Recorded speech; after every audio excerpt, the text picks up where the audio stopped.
Hello, Hello. skis. What's going on, everybody out there watching? People in the future watching us back here in the past. How's it going in the future? Please tell me it got better. It's Uh, gonna get better. I can't get worse. um, we're here tonight to talk about Black Christmas, 1974, 2006. Let's start with 74. Let's do the good first.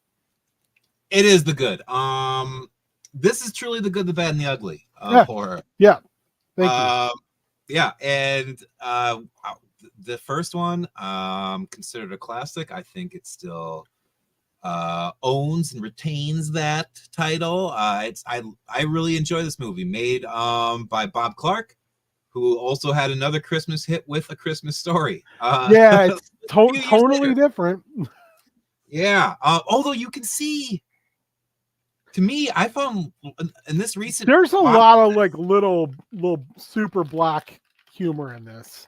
super black humor, but also there's like a real coziness to Yeah, I mean, I can't disagree with that. It's kind of like I said, it's a dark holiday movie. yeah. But it does lean into like just that the I just keep thinking of It's very slice of life.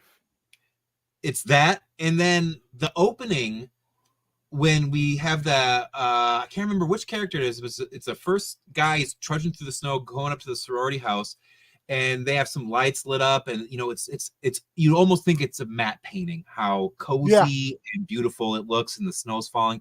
Totally remind me of imagery from Christmas Story. I was like, oh, this guy's a master. yeah. Like Bob Clark's awesome here. But yeah, this is such a what a just like base, like I mean it has that fantastical element, obviously, of we've got this Christmas slasher like carving up co-eds like there's no tomorrow. But then there's like it's just such a slice of life, like easy setting, and these girls, especially compared to the remakes, feel so natural, so real. And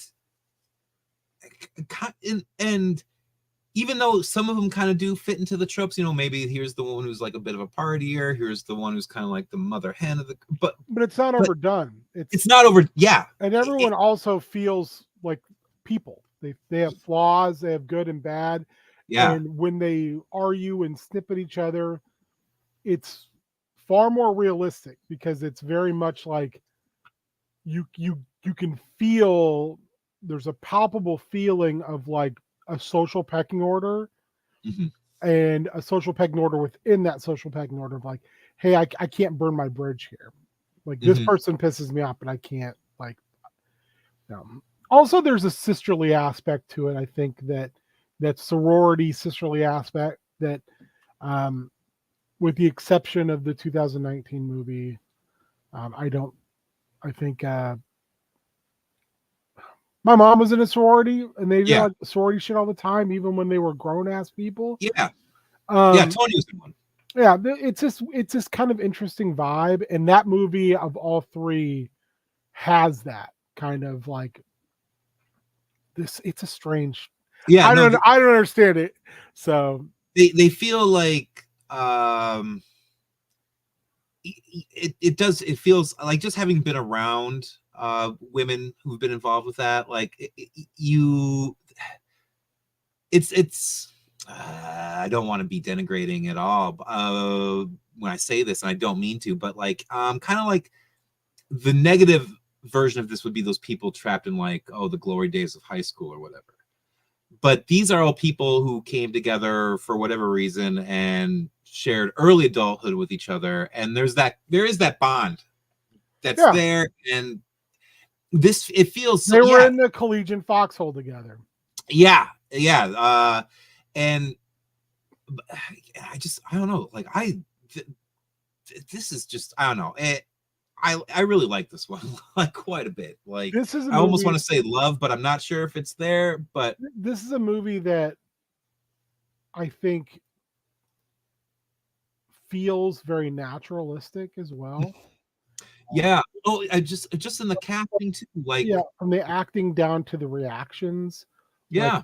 the dad's reactions throughout his time in the sorority house to finding out the fate of his daughter, all of that is just so much feels like real.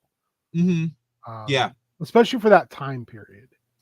Um, And for 74, there's like, especially just thinking of like Olivia Hussey, who is our main girl, like her whole arc, holy yeah, wowzers. Like, I am this career driven person who is pregnant. I'm not jazzed about this. I want to go through the termination. the moment And that Peter says "I love you" and she just goes, "Yep," I'm like, "Oh, Peter, you gotta how, get the oh, fuck out of this thing, buddy, because that she guy don't is, care about you." She's like, "Yeah, you're fun for now, but you are not what I want." but and also though how like he wants to like completely like dominate her and Yeah, like he's a put her piece of into shit. that box, like you're just no, you're gonna quit everything and have this baby, and because Yeah, he's a piece of shit. he sucks Yeah, so hard. he's real bad. Oh man, like that whole There scene. there there are two people who, and this is why I this is one reason I like this movie. She is the protagonist, but in another movie she would be the antagonist. Oh, especially in this time period, she Yeah. would. Wow, yeah. But they're two bad people in a bad relationship, which to me is extremely real. I wouldn't say she's bad. You what? What's wrong with her? She's in an extremely codependent relationship, knows she has no interest in it going forward, and she just continues to paddle the boat with someone who's Cause a it's college, fucking baby. psycho. She now I don't know if She's she knows the. not a good person. I That's the love. thing. She's just a person. She's not a bad person. She's not a good person. She's a protagonist by circumstance. She's, like I said, in another movie, she's a villain. I think in my most every other movie, she would be the like, except for The woman who ended up playing the house mother in the 2006, Andrea she Martin. was Sandra Martin. Yeah, that was your protagonist. Like if you wanted a squeaky Oh clean, yeah. like an actual good person protagonist, that was your good person. She was everybody's friend. She kept the peace. She wasn't a wallflower. She No. also wasn't like a prude. She just was very much like she was your final girl prototype, as opposed to what they went with, which I applaud the fact they went with who they went with. But I just want to get across, like, her and Peter are both awful. Peter's just Peter is more awful. worse. He's He's worse. more, He's worse. but she's not as bad, but she's in a shit category. She's not a good person. I'm not even. No, I'd say she's complicated. I don't know, man. I don't find her to be like I said, protagonist maybe it by is just the situation. circumstance of the movie that I do find myself rooted. But like, Well, I root I don't for her know. Like, because I she's really. not a fucking murderer. But I also am like, There's a case for that at the end that she could be a murderer. yeah. I look at her and I'm just like, and not to analyze a relationship that we see all of like 10 minutes of or 15 minutes of. Oh, come on. The way he reacts. He's a shitbag. Yeah. But she stays with the shitbag, and she like, you can tell she wants out, and she just decides to not get out repetitively. And I think that's actually very realistic. It is, but it doesn't make you a good person.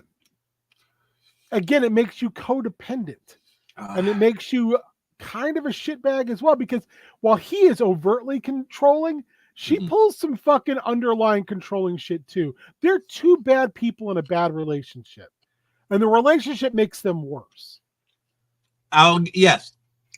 I'm not gonna go with the two bad people though. Like, I don't know. I think it takes two people for a relationship to succeed, and it takes two people to fuck a relationship up. and she is a contributing factor. Now, he is overtly a piece of garbage. And I just I don't know what the deal is, because when we come into that movie, she seems to actively loathe him. Oh yeah, there is no warmth. And that's what I'm saying. Like, why are you even in this? Like, there's like either dude has a giant penis, or he's doing something in that relationship that keeps her around, or she literally has just decided she's going to ride this out. And if it's any of those answers, it's bad for her and it's bad for both of them. It could just be, I don't know. I think, especially sometimes being trapped in the times that you're in. But she could be, in a way, in like social expectations, and because she is the one who shuts his shit down each time. Where she's like, that we're done with this. In my head, there's a whole backstory. Don't create headcanon to make her a good person. She's just not. And that's okay. That's one of the reasons I like this movie. Is she's not like your prototypical, like, oh, I'm good and virtual on this. She's like, I have a realistic. She'd be the girl who gets murdered in any other. Yeah. She has a very realistic view of things. And I appreciate that. But it doesn't make her a good person. There's plenty of protagonists in movies that are not good people. I think she is. We agree to disagree on that. Yeah. Like I said, she would be a villain in a different movie. She would be an antagonist in a different movie. I guess it's just like, because like Peter is so arch, and just the scene alone where he's like fucked up. He destroys his own piano with the mic because he's just like. But I mean, I am not making excuses for Peter. Fuck you, Peter. Yeah. Dude found out, first of all, his girlfriend's pregnant and she's going to have an abortion. He really wants it. Yeah, and he has no say in it. But I also think he wants the idea of it. He doesn't want the baby because he wouldn't know what to fucking do with the baby. Exactly. And that's what he also is going off the fact that he's saying, I love you. And she's like, yeah. Mm-hmm. Which is that's the worst. And then this causes his complete meltdown, and he fucking sucks at this performance that he's already basically freaking out about. He just detonates. Mm-hmm. So this is also great because it makes him a really good red herring. Yeah. I mean, I guess, no, spoiler alert for a 50-year-old movie. Peter ain't the killer. Yeah, no, Peter, but he comes in like he could be. Yeah, when they drop a really good red herring there. And he comes, like, at the end when he returns, and so our final girl, Olivia Hussey's character, I can't remember her name off the top of my head right now, but Olivia Hussey, you know her from the It miniseries, maybe Franco Zeffirelli's Romeo and Juliet. One of the things I will say about Olivia Hussey is she always does a really good job. And I don't know if this is her personality. She's an ice cream man. She always feels cold. She plays detached really well. Yeah, I was gonna say there's because at first I was like, it always works to her character. It always is. I think she's cast really well in those roles. Yeah, like in the very controversial, because of her age, production of Romeo and Juliet she's in, that works so well because Juliet's such a child. And this, like, it kind of could lend to just probably all this shit that's going on with her, and just everything in her social life is caving in on her at this moment. And then, like, so was it just me, or were there sapphic vibes in this movie as well? I thought she was way more into some of her housemates than she was into Peter. And I also think that's the only time she's not cold in the movie is towards her sisters in the sorority. Yeah. Oh, yeah. Like, there is a. That's why I think it's so difficult. Like, it actually makes her look worse with Peter, is how warm she can be. And so, I like this movie because the killer is an unknown quantity. Billy. But I don't even know if they call him. No, they do. They do. Eventually, they see, because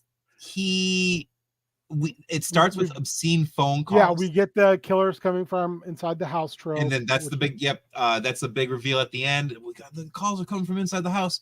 Also, John Saxon rules in this movie. Yeah, he's John Saxon kicks ass in almost everything he's in.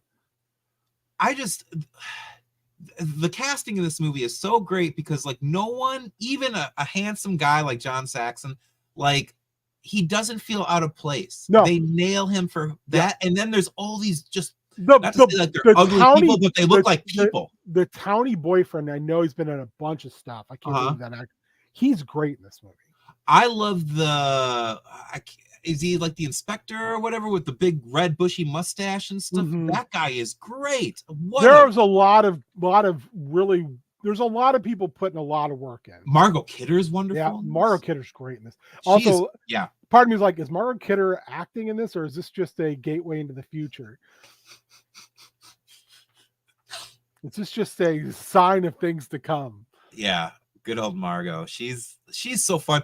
Oh, and it makes to me when I watch that and then know how she turns out, it makes her role as Lois Lane look like the greatest acting of all time. Yeah, for how like buttoned up Lois is, her interpret and just so mousy. And then, well, she's a hard ass, but she's a professional hard ass. But not around Superman. No, Superman. Yeah, true. But and then my favorite character is the house mom. The house mother's great. Just hiding booze all over the place. She feels like the most Christmas Story. Giving the finger at everybody when they turn their backs. She feels like she should have been in Christmas Story. She feels like she is like a character in Christmas Story. This just happened to be another facet of her life. She might have been the matriarch of the Bumpuses. Possibly. I mean, there's, you know what I mean? There's like, she feels like directly in that movie. Oh yeah. Yeah. She's this big, colorful, warm caricature and is a very mirthful presence in the movie. Like lights up the screen when she's there. Yeah. And but like also like it is, but also it's kind of a pain in the ass. She's also very two-faced. Like I said, this movie does so well of like it's very real characters. It's real people. You're looking at people that are people. We all have flaws. Because like no one like fits any one trope as say, I mean, they all kind of skirt into different categories in and out, which like I cannot say at all for the other two movies where people are very locked into. So just to kind of jump ahead, let's talk about 2006 really quick. Sure. 2006 is a caricature of this movie. Oh yeah, we got every female star who was big on television who couldn't get cast in a Scream movie, and we put them in this movie. Or some people who were just very starting out. I'll give Mary Elizabeth Winstead a pass.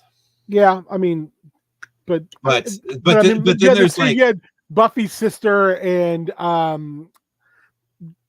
Jennifer Love Hewitt's sister from whatever show. Yeah, like Party of Five or something like that.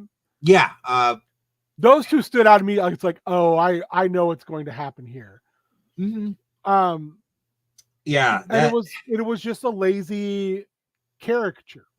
It was let's turn up the gore, let's turn up the stupidity, let's it was the most millennium of those millennium horror. They all look the same. Yep. They all the characters react the same, especially all the women characters. They're all these like bitchy, catty, and no one looks like a real person. Everything like everyone looks like a model. Yeah. Hotness is the number one maxim of everything. Everything everything that's dirty is like fucking putrid puke dirty. Yeah, it's a weird vibe that I don't know how it evolved, and to me it feels like something that came out of Scream, where people were just like, Well, this is what makes Scream popular. It's not like Oh yeah, it's like we'll just take all the smartness out of it and just take all of the what we see as a successful video. This is a movie that came up that was created in a marketing room. yeah. Like it just it's when you think of like everything a bad remake could be, it is that. Like it is. It's that real like cynical and lazy, like, well, we'll just like pump everything up, but that's not even remotely what the first movie's about at all. When it's like the terror of this thing happening on this very wholesome. Also, it's happening in your house, and you don't even realize it's Yeah. happening in your house. And a lot of it being shot from the killer's perspective. Oh no! It's like Rob Zombie's Halloween before Rob Zombie's Oh Halloween. God, that's no, it's but done worse. It's the polished turd version of Robert Zombie's Halloween. I wouldn't even say it. No, I'd say this is like no, it's a polished turd because that movie's a turd, but it relishes in its turdness. It's like, oh, we're stinky and gross and let's say fuck as many times as humanly possible. This is the like Rob's shitty luxury car version. Yeah, Rob's kink really seems to be like I his wife feel grungy. And his wife and trailer park families. If everyone could be as loved as Rob Zombie loves Sherry Moon Zombie, that wow. Yeah, love your significant other like Rob loves Sherry. Fuck, he loves him from Sherry. Like never ever hate on Rob's love of Sherry. Yeah, no. Like you have no talent, but you know what? You're gonna star in every one of my movies. I wouldn't go that far. Okay, no, you know what? She's a limited actress. Lords of Salem is Lords of Salem. No, really yes, good. Obviously, she tapped into something there. Her and Rob were in a certain mood when they made that, and they like dropped all their normal gnarly grunginess. And they made a great movie. They made a very, very good movie with that. And I can see the flaws in it, but for what they were going for and what they did do well, they excelled at. You know what it is? That's Robert Zombie's Halloween 3. Ooh. Oh. Out of all of his movies, and you can talk about his Firefly trilogy. I'm just like, it's 70s schlock. It's 70s grindhouse schlock. It's nothing special. It's okay. But again, it's what he would go on to do over and over and over. Yeah. With the exception of Lords of Salem and the Munsters. I haven't watched the Munsters. I've heard really mixed things. I've heard some people really enjoy it. They're like, hey, he did a really good job with this. It was like you could tell he loves the Munsters. I haven't watched the entire thing, but the clips I've seen in like reviews and stuff, I'm not gonna lie, I laughed at some of the jokes. Like I was just like, that's actually very solid. The biggest praise that I think you can get for a movie like that is the guy who made it seems to really love the OG stuff, and it comes out in the movie. Yeah. But you're also remaking a property from the late 50s, early 60s. How's that going to translate to now? Also, when you've got like Addams Family is like super popular again with Wednesday and all that stuff, and it's just also there's the two what I thought were very enjoyable animated films that just wrapped. Like, I don't know, it's Munsters just. It sucks because I think they were before Addams Family, but I feel like the kind of cultural zeitgeist has passed them. Yeah. Again, we're not here to talk about Robert. Yeah, sorry, Robert. But I will say that Rob. I do feel like that this is the very cynical version. Because that's one thing I'll say about Robert. He does not make cynical movies. No. He makes the movies he wants to make, and he doesn't give a shit if you like them or not. Like Sam Raimi, he just wants to make something that he would be entertained by. Yep. And I really, really appreciate and admire that. Yeah. Not everyone does that shit. Yeah, there are those directors out there who I don't mind when they take a big old fart in a glass and just sniff it away. But I mean, sometimes you need someone like a John Carpenter, a Sam Raimi, and at times even a Rob Zombie who's just out there making the content they would like to see. And it might be a miss for you, but it's going to be a huge hit for some other people, and it's just going to be what they wanted, and that's great. That's great that that's out there. I think I've watched that deleted opening of Escape from New York like 10 times, and each time I go, God, I wish this would have been the movie, but then I look, it shouldn't be in the movie. Like, there's a reason it's not in the movie, but at the same time, I'm like, fucking Carpenter, this makes you want to know like what Snake and this other guy why they were robbing the fucking reserve, the U.S. Federal Reserve, and why they thought they were going to, and the soundtrack bumps. It's like that. Like Carpenter just does shit Carpenter wants to do. And again, like you said, Roberto does the same thing. He does. And I admire that. I think that there's a lot of directors who don't do that. Yeah. Or they might do it once and then they think that they need to impress. Or they're like, I got to do one. I did one for me. I got to do one for you. And that I understand. I especially understand when they say it. When they're like, hey, like I fucking cannot stand Neil Marshall.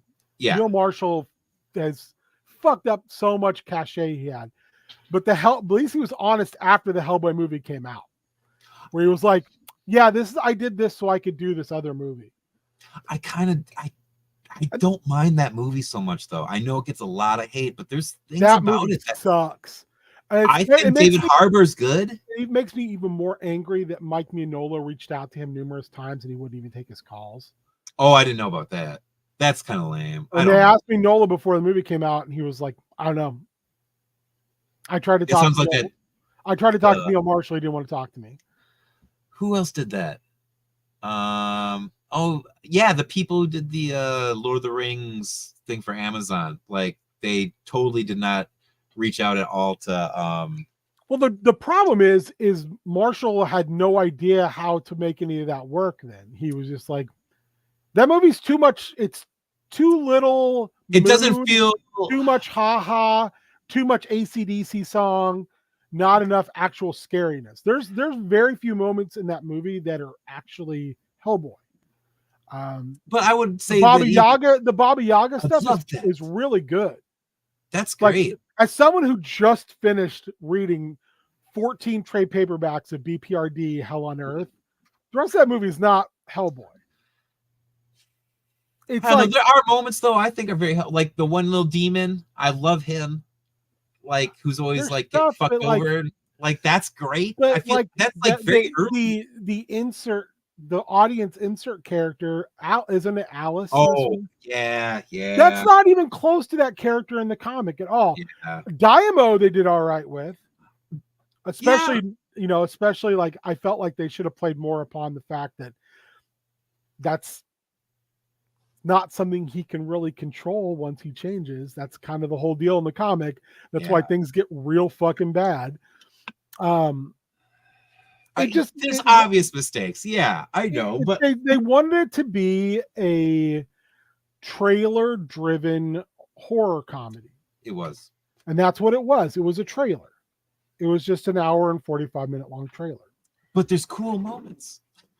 There's cool moments and lots of shit. Doesn't mean it's good. I know, but like I really like the big fight with the giant. I think I will die upon the hill of thank you, maybe. That's really you can have something to draw. Okay. Hi, Maeve. I like when all those like demons get unleashed and stuff. I think that's rad as hell. But anyway, why am I talking about fucking Hellboy? I think we're just we're talking about directors who their own farts. So 2006 is a bad movie. It is a bad movie. It's a bad movie. Dumb, schlocky, caricature piece of garbage movie that I would totally watch again with friends. Yeah. Oh yeah, it's a dumb make fun of, and it almost makes it.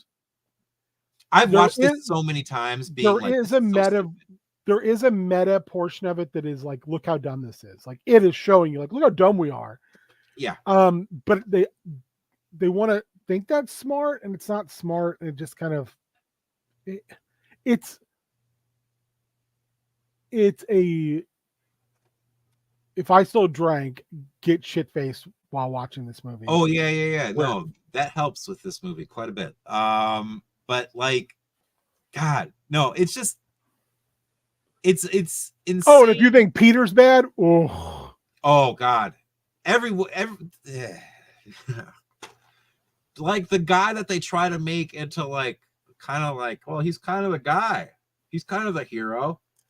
What a fucking sleaze bag, just gross. yeah. Man, yeah, like this is such, oh God, the stink of early 2000s sleaze is all over this, like, and it is sleaze, like it is definite sleaze, like It is a movie appealing to at least common denominator of Mhm. or moviegoer. It just is. Because it's not what it wants. It just wants, this movie wants to make mainstream money off of PG-13 kids. Yeah, and I think it's coming from a place like, what is it? It 2006. So like, I think we've had Hostel by now. Definitely, I think we've had the remake of Hills Have Eyes. So there's that, which I love that. That's a great movie. It's trying to be a Platinum Dunes movie, and it wants to have that assaulting to your senses kind of thing, but this is not that kind of movie, and they're not setting up that kind of story. Instead, it's just this hot garbage. Yeah, and Church I think sandwich. it's weird because like adults wrote this film, but it has that like junior high, like, oh, this is so fucked up kind of like sensibility to it. It's a bad movie. And it's a bad movie, and I don't have anything else to say about it. It's just a bad remake of a good movie. It is, yeah, and like, I don't know, there's just, and definitely like they must have, I feel like the showing Billy finally in this more than just like a hand or a glimpse of his eye, and making him Did this like, come out after Sin City? Sin City, that's what I was going to get to. Like, yeah. I'm like, what a fucking Yellow Bastard ripoff. Yellow Bastard, yeah. And they were like, let's just do this. Because also, I think in all those scenes, they also desaturate all the other colors in the film all of a sudden. Because all of a sudden, he pops in just the grossest yellow, and it's also and then Agnes is it's a bad movie. Stealing people's eyes. Oh God, man. And it sucks that Andrea Martin was like, yeah, I'll be the house mom. Because you're just like, no. Did you not feel like, and I've never looked it up, and I refuse to because it's a bad movie. I got a feeling that there's probably no less than 4 writers credited on this movie. Let's see. I've got the Wikipedia up. Yeah, my guess is this went through more than one draft, and maybe some drafts on set.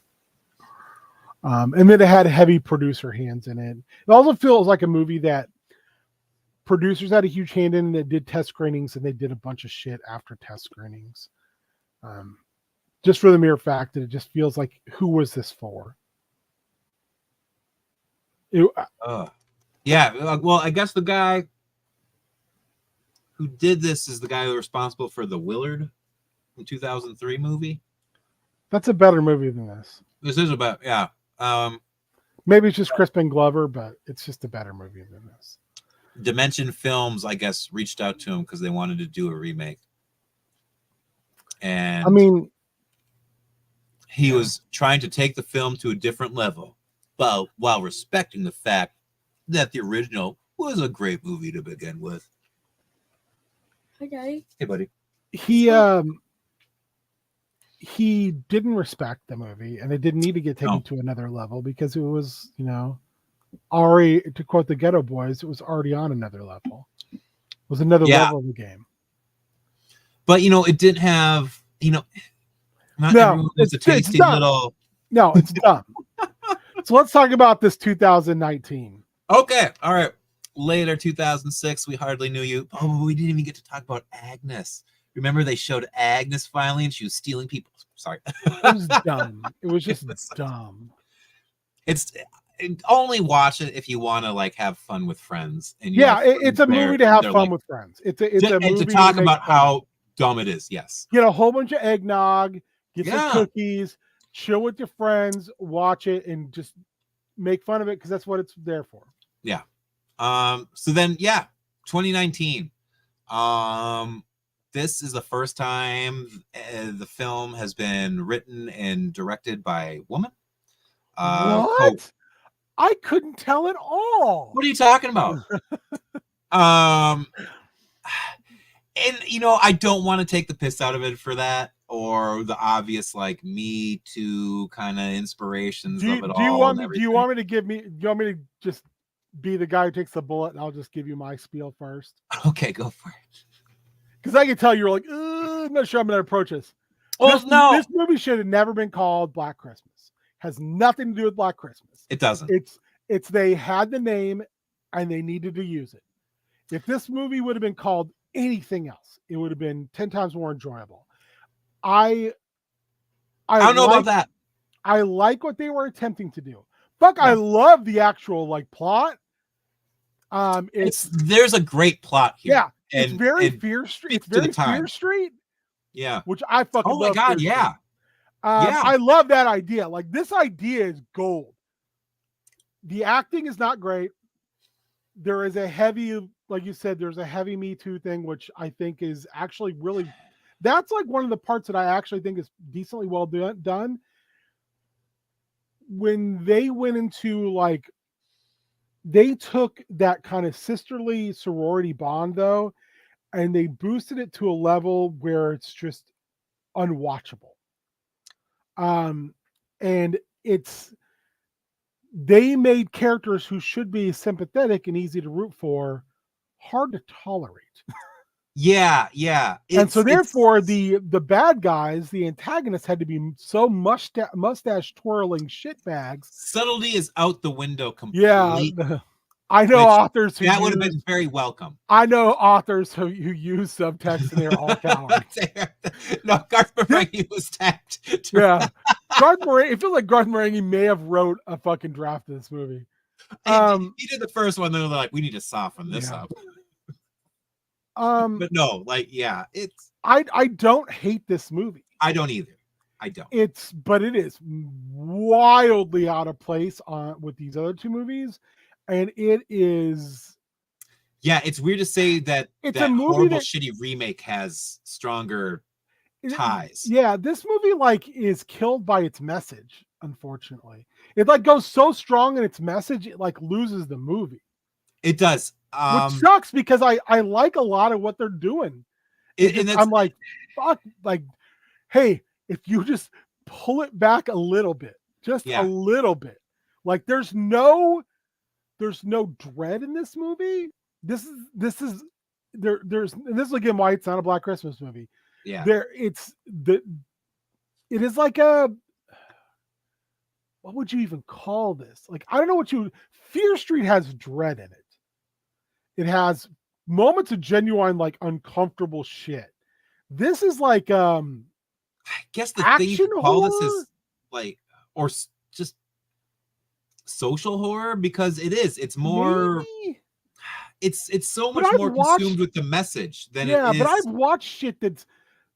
Wait, no, yeah. I mean, was like social horror or like queer all horror. Of George Romero's early stuff is. Well, even not even. I'm trying to remember the movie I watched for 31 and 31 that was like a lot but it was a really good movie.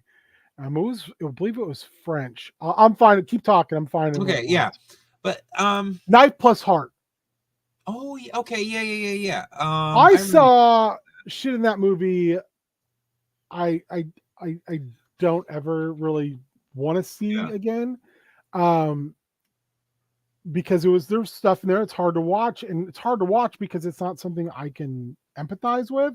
Yeah, the murder of the horrific murder of gay men, the mistreatment of women, of folks, the LGBTQ plus group in the like 80s, and not only that, but sex workers, and they're already, this is like,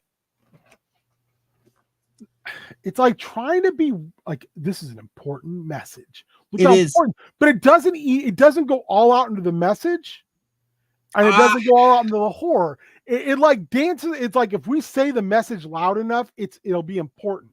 But they don't do anything important with it. Like, okay, yeah, because like they. Does that make sense? Like I No, totally. It's like they if you either just went all out with the horror aspect of like how horrific this is, and then went Black Christmas route with that. And I think they could have even had Billy be somebody else, not have Billy be like a person they even know. It's just, but the whole time they're thinking it's that other guy because he's a fucking shitbag rapist, and that he's being defended. I mean, you could go such a hardcore, really good, suspenseful, creepy Black Christmas horror route with that, and they didn't. They went somewhere. Was this a PG-13 movie? That's another thing. It's gotta be. I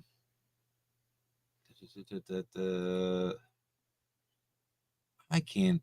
Where? That's the only thing I can see on here is what it was rated. But I can also. If it was a PG-13, I would not be surprised because it lacks any bite, and they cut away from so much stuff, and I don't know. Like that's where I think like they could have gone both ways and made this work. Like if they just a little less talk and PG-13 guys, and by that like like just there's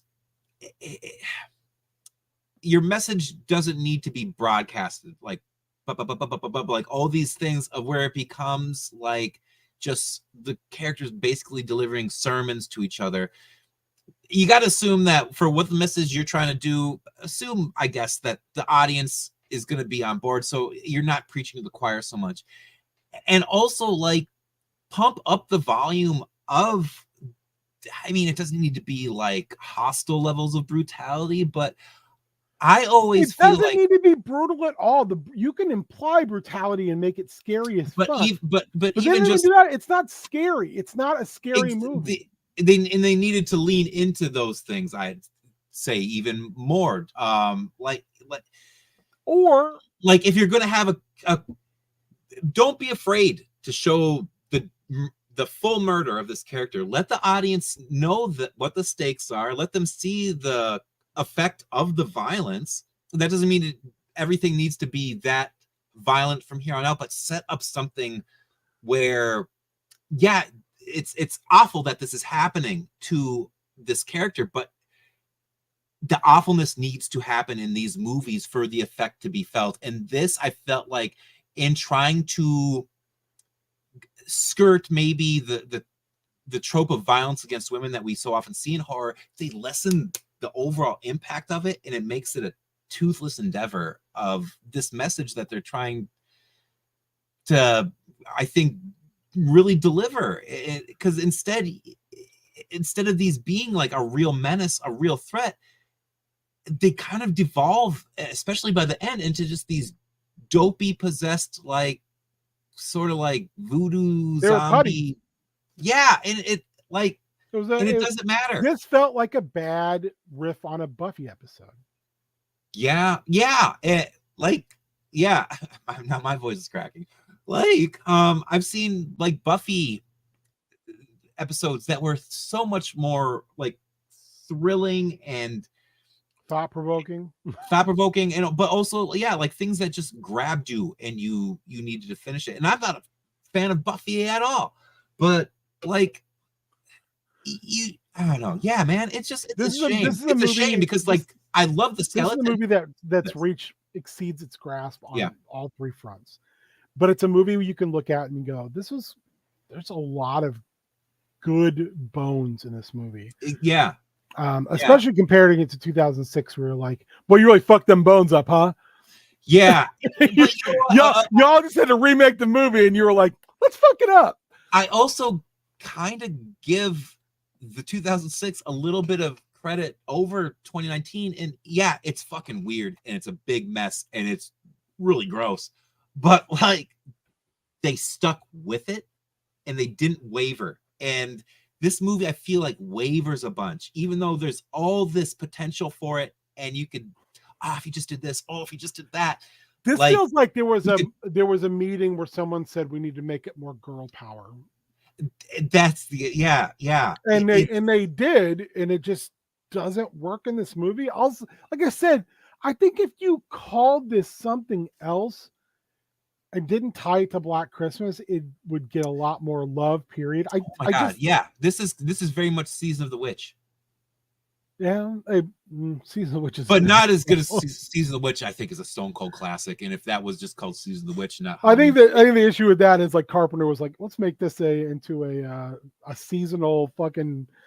I would have been on board for that though. Yeah, I would too. But apparently, there's a lot of people hot for a dude in a William Shatner mask. I don't know. This movie is. But I would choose to it watch is Blumhouse. This. That does not shock me at all. It's very Blumhouse. Yeah, no, and not to shit on old Blumhouse movies because there's some really good Blumhouse stuff. I love The Invisible Man. That was amazing. Fucking loved it. Very suspenseful. Blumhouse, but Blumhouse is the buckshot of horror. God damn, they are. I don't need to hit you with all of them. I just got to hit you with one. The rest of them are so cheap, it doesn't matter. In a second, maybe. It is a shotgun full of rock salt. That's Blumhouse. Yeah. And God, yeah. I don't know, because it's like they make some serious trash. They and they'll churn out. You know, it's like if we make 50 movies this year, 2 of them statistically will have to be good. And that's the thing, though, is like it's a very modern Corman approach. It is, and they make these things on the cheap. I'm pretty sure, and so if like 1 or 2 things are a hit for them, it kind of like covers them. Yep. And it's just modern Corman. The big thing with Blumhouse is Blumhouse lacks the pedigree that Corman had, like the House of Corman thing, where all these people came through that factory and learned how to make movies, and learned how to they became stars because they worked with Roger Corman, and Roger Corman prepared them for the fact that Hollywood is gonna fucking be a shitty place to be. Yeah. Because Corman was a taskmaster and spendthrift, and according to some people, a giant prick, but also a sweetheart of a man. He was just he could be both, or it can be both, because I think he's still alive. Yeah. But Blumhouse strikes me as the very tech bro version of that. Yeah, it's the tech bro version of Roger Corman. It's churn and burning. Yeah. It's the Vivek Ramaswamy of Roger Corman. Gross, dude. Yep. But it is. Let me talk to you about all these wonderful things I've done, where all I did was take a med that didn't pass trials, and then have my mom, who could say it passed trials, and boost the cost up and then sell it. Dude never produced a single medication. He's a tech bro. He's a bullshit marketing tech bro. And that's what I feel like Blumhouse does a lot. Yeah. Jason, but there are people who will go in there and they'll say, Jason Blum, you're handing out money. Give me money. And then they'll go out and they'll make a really good movie. Yeah. Because they're like, all I need is an opportunity. Yeah. You give me an opportunity, I'm gonna kill it. And they do. And that's the amazing thing about that Corman model, is like, you don't have to love all the schlock I pump out, but you will love something. Yeah. And like, this movie was a hit, made for $5 million, grossed 18. Yeah. I can see it. I thought this movie would have made $25 million, to be honest with you. Yeah. And I'm shocked it made in 27 days. Like, so like this is Corman style. But see, this makes this movie even more impressive. Yeah. Yeah, I guess. I mean, it's, I don't know. It's the second best movie of the 3 we watched, without a doubt. Oh yeah, it is. But also at the same time, I think it just shouldn't have been called Black Christmas. It should not have been called. It should have been called Merry Christmas. Yes, I don't know. Happy Holidays or Unhappy Ooh. Holidays. Just call it anything else. Just please. Sleigh bells ring, Ah. but sleigh like sleigh. Oh yeah, hell yeah. Boom. Jason Blum. Jason Blum, come on, sponsor us. But actually, no, give us jobs, writing and making movies. But yeah, it is. It is. You ain't prepared for that type of horror. The horror is getting old.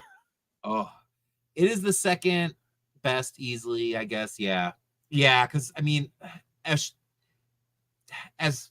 slimy as 2006 is, and as much as I kind of like that gross sliminess of it, it is a slimy movie, and just not a fun movie if you're not like with people. Like watching it by myself, I was just like, ugh. It was a but movie, I've had a fun time watching it with people. Yeah. When I watched that movie, not even midway through it, I looked at my phone and was like, "Fuck, this has got that much time." Yeah. Oh, I Jesus. watched it in installments because I was just like, this is kind of a slog. And like 2019 had me interested. I watched it. You know what? Like I said, I just don't call it Black Christmas. Yeah. And get more tunnel vision on what you want, message wise and scare wise. But I will say, I love the look of the founders. Yeah. That scene when they first show up in the sorority house and they have the big throwdown, and then they kill one, which takes like all three of them, and then another one walks through the door. I was like, this is great. Yeah. Like there are moments in this movie that are definitively good. Oh, also, yes. Carrie Elway. Yes. Buddy, stop playing the slimiest. Oh no. Keep doing it, Carrie. Keep doing it. Oh, he's too good at it, and it's real uncomfortable. I mean, he's just chewing scenery in this movie. He really it's like, oh yeah, he comes this guy's off not like a a villain. conglomeration of all date rapists ever. Oh god, yeah, he's like, this is the man Brett Kavanaugh wishes he could be. Oh no. It's a grown-up version of Brock Turner. Ooh, yeah. Okay. Yeah. But this is the thing. This is why this movie is relevant and will stay relevant, because this shit goes on college campuses nonstop. Yeah, no, this was saying some real shit. Yeah, it just needed to. The horror was too campy for the severity of the situation, or they needed to pull back on the severity of the situation to have it meet the campiness of the horror. Yeah. That's all. Yeah. I mean, it's like it's two good movies working against each other. Yes. Yeah. Oh yeah. I wanted, you know what would have been really good? If it would have been one of the girls who were the killer and they were killing the fraternity guys. Ooh, that would have been a good flip on it. That would have felt, that would gender swap it. And also it would have been interesting because you could have rooted for her because they deserved to die. Make the girl who had the assault. No. Don't make the girl who's assaulted the killer. A friend of hers, avenging her. She's the red herring. Yes, and then you'd think all eyes would be on her. Also have the thing where I would say this. I wouldn't even make one girl the killer. I'd make a little group of them the killer. Dude, we just made this a better movie. Why? Because then they would have like a reason to do it. They're justified in it. Don't give it away that it's a few of them. Mm-hmm. Run with that idea. It's one person. Also run with the fucking Pamela Voorhees idea. Don't give it away that it's a girl. Yeah. Play that shit up for a while, and then it's a reveal at the end. Basically, pull a Scream ending with the two. Then it's two, but it's three, and then they get then they get him at the end. Pull OG Black Christmas that they get away with it. Oh, but you could have like what a confrontation between like the killers and like the girl who was wronged, and like, we're doing this for you. Kind of. Oh man. Oh, that could have been so good. It could have been so good. There's a different movie there, both that way, and there's a different movie where you take out that part of it, and it's just shitty fraternity guys worshiping some creepy thing because That's they're good shitty. too. Yeah, and then it's more of a Fear Street type thing. Yeah. And I would have loved that. It's just Yeah. two movies that are rubbing You're against right. each other in the wrong way. But this movie it's a C plus B minus movie Yeah. that should have been an A movie. Yeah. I'll be interested to rewatch this like later down the line with Maeve when she's like a little older and see what her take on it, or even see what Tony's take on it is. I do But- think that it's like this is another thing to get across anyone who watches now or in the future. This was not made for me. Oh yeah, not for me either. Yeah. And so like my opinion is an opinion and it shouldn't hold any weight in your how you feel about this movie. This is just us two chuckleheads saying this is where my feelings on this movie lie, and this is how I think you could have made a much better movie. Yes. Either way, but you Exactly. again, you had the bones of a really good movie. Really it's good. just instead it's just an okay movie. Yeah. It's very middle of the road. There's not. This is also a very easily accessible movie too. So if we're going back through and rating these movies as far as like where we would who we would show them to, OG Black Christmas is definitely high school level for me. Yeah, because there's people who are not going to be able to handle some of the shit in that movie, which is weird because it's not like super gory or anything like that. It's just there's a creepy intensity to this movie. Those phone calls are disturbing. Oh, there's just like everything from the killer's perspective is going to put off a lot of people. Yeah, and it just, I mean, there's just also like some themes that might be really heavy for like just the toxicity of that relationship alone. Like, ugh, not fun, but it's there. The 2009 is Remedial. That's what I'm calling a riffing drinking movie is a remedial movie. Yeah, you need your buddies. It's a detention movie. It deserves to be mocked, and it's okay to mock it. Yeah. This last one, like, I agree with you. This is a entry level horror. I think so. I think you could get away. It's got a decent message to it. At the end of the day, it's not offensive in any regards outside of like dealing with toxic male bullshit, which is going to be a lot of very but this is that's going to put off some this people, this is a huge focus of the movie. So hey, if you've had really really bad experiences, or if that's a sexual assault a trigger for you, you're not going to like this movie, even though it's trying to show like coming out of it being stronger for it type of thing. If you have you know what, kind of the first Black Christmas, if you have issues with trigger warnings with sexual assault, probably not for you either. Because it's why it doesn't end up being something that's like super overt. It's there. Yeah, it is but I mean, like I still would say this is very accessible. Just like just go in. There's some like slightly heavy stuff that it deals with, but also it's, and I don't want to say it's dealt with kid gloves or anything like that, but there is a softness and a gentleness to this movie that it eases into the horror very well. It's very PG-13. Yeah. You're not going to get like pushing PG.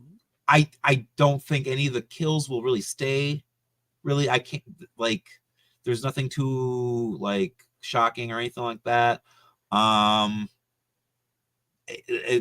don't know if you've got a daughter or a young niece or something like that, and she's got some friends coming over and they're like high schoolers or middle schoolers or something like that, and they want to watch a movie, I think you could pop this in. So I would, the way I kind of look at it with that is like, is this movie too much for my niece or is it too little for my niece?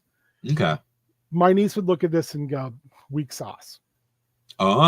She would be like, because she loves horror and she's like, it needs to be of a certain level. But I would say 4 years ago, this would have been a big deal to her. Like this, and about the time that it was made too. 4 years ago. Jeez, Like Yeah, when man. she was 12 or 13, she would have been all about this. Yeah, this is But she's 16 now and she's seen a lot of horror and she's like, no, this is kind of an updated Spice Girls girl power message movie in a way. Like it maybe, and I hope that doesn't give it like any kind of negative connotations, because it's I feel this is it's it's a all about very empowerment. yeah, it's support, like believe folks who are accusing, because It's until it's proved that they are not telling the truth, it's yeah, probably real. yeah, More, 9 times out of 10, yeah. believe It's- your friends, stick with your friends. There is even the trope of that in the movie. Yes. Yeah. Oh of yeah, the, yeah. of the sellout. So Yeah. so That's Colin, yeah. But yeah, Our- well, we enjoyed it.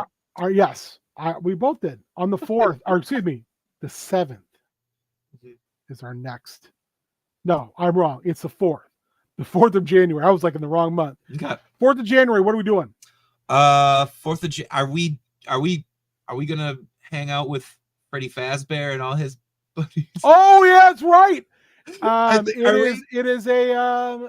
the FNAF style flick discussion. I got to make sure that they can make it to that. Yeah, we got to get Shannon in on that, because that's very important. their wheelhouse. Shannon knows far more about it than I do. So yes, we definitely. I still need to watch the banana splits, and I think there's another one in that wheel in that area too. So I've watched Splits, Willy's Wonderland. Watched that, and I've watched FNAF. And then there's this new one. It looks like trash. It's called Freddy's Fridays, and it's like, is it already on Tubi? Because it might be. Tubi. I'll look on Tubi. It looks so garbage. It looks so garbage. Like I wouldn't be surprised if this is a full moon joint, like current full moon. Yeah. So yeah, we'll get that on the books, and if it's not that, it'll be the would be the 18th then. Okay, yeah. So if we don't do Five Nights at Freddy's next, oh gosh, I think we need to pop a squatch and talk about some Mountain Monsters and Mountain Monsters. We'll throw a whole gamut in there. If we're to watch Squatch movies, we should talk to Doug. Doug is the connoisseur of Squatch. All right.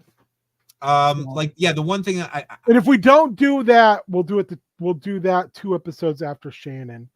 After the FNAF stuff. So we need to we'll come up with an idea for a longer episode for the 4th, if it's not going to be animatronic mascot horror. And then we'll give Doug a little bit of time to put together his Squatch list. And then we'll Squatch it after that. We'll get the Squatch, because that dude loves him some Squatch. Other than that, Colin, where can people find you? Tuesdays, Meng on Meng, when we're menging. Thursdays, Spoopy Boys, when we're spooping. Sunday, when I'm not sick with COVID, and I should be there for the next one. Prep school, prepping it. And here and there and everywhere, all over. I can't wait for prep school, because I've been doing some research on my Hellboy thing I want to run, and I'm going to give you a taste, just a taste. Have you ever heard of the Bloody Benders? No. Neither had I. And that shit occurred less than an hour from where I grew up. Oh. Of course, it took place in the 19th century, but you should look it up, because Bloody Benders. All right. Fucking terrifying. Ooh. Also, if you want to get even more spooked out, that led me into the Wamigo Underground LSD Lab, as well as the Randy Leach case from 1988, which I also very much remember, because that case was insane. Oh, okay. All right. Yeah, you send me a message with all this stuff, because I would love to make sure I. Now, Randy Leach one I remember, because I was just getting into high school, and they were using that as a like a satanic panic / don't go places with people you don't know. Oh, really? Because the whole thing with that is, this high school guy goes to a party. never comes home. They never find him. But the place is meticulously cleaned, and everyone who comes out to talk about it died or disappeared. And it was heavily rumored that there was a satanic cult in that area during that time period. I love that kind of stuff. That, oh, ooh. And I'll just tell you, the Bloody Benders were a family of serial killers in the 19th century who waylaid travelers and ate them. And they were never caught. What do you mean? Oh, some people claim they caught him, that they shot him, and that they burned him alive. But according to actual history, they never got caught. They escaped twice. that's And that's from Lebec County. And I'm like, fuck, Lebec County, that's like 2 counties away. They were in our conference in football and basketball and everything. I'm like, that's how did also where they found all the remains is called Hell's Half Acre. No, I'll tell you something. That's gross. Anyway, hey, you can find me tomorrow. It's going to be Lethal Company, which I will be terrible at. By the way, I'm playing some World of Warcraft Classic with Colin and Doug, and Yeah, also what are we doing? pretty bad at that. I'm not sure if we'll do that on stream. Doug's real weird about his WoW. It's his precious, his precious. Sunday the 25th. What? No, that's February 2004. I'm totally, my calendar is all kind of wonky right now for me. Sunday the 24th, maybe, I don't know. It's Christmas Eve. Yeah. It's when I do like stuff with my wife. Probably not. We probably won't have prep school that day. Okay. I'm just probably gonna say no. Yeah. And then Meng on Meng the 26th. I'm off that day, so yeah. Yeah. I got lots could of be cool there. stuff. Yeah. No, I'm sure we'll have cool stuff to show off. Yes, I need to do more work on Rivendell, but also I've got some, like, I already got some early 2024 Lego sets that have been popping up on shelves a little early, so that'll be fun to show off a little bit. And of you that. need to stop by because I have you, Tarm, and the Chillins stuff. Oh, okay. Well, maybe they'll swing by tomorrow, or I'm around. I don't have anything yeah, on my I'll swing by calendar. tomorrow. So, yeah. So, other than that, we want to say thank you for hanging out. If you're not hanging out right now, thank you for watching us talk about this in the future. Yeah. Go catch some good horror. Hang out with your friends. Enjoy horror, whatever that horror may be. Just enjoy it. Spread it around. Show your love. Share your love. Make this holiday season real spoopy for you and the ones you love. Yeah. Just be spoopy. Bye. Bye.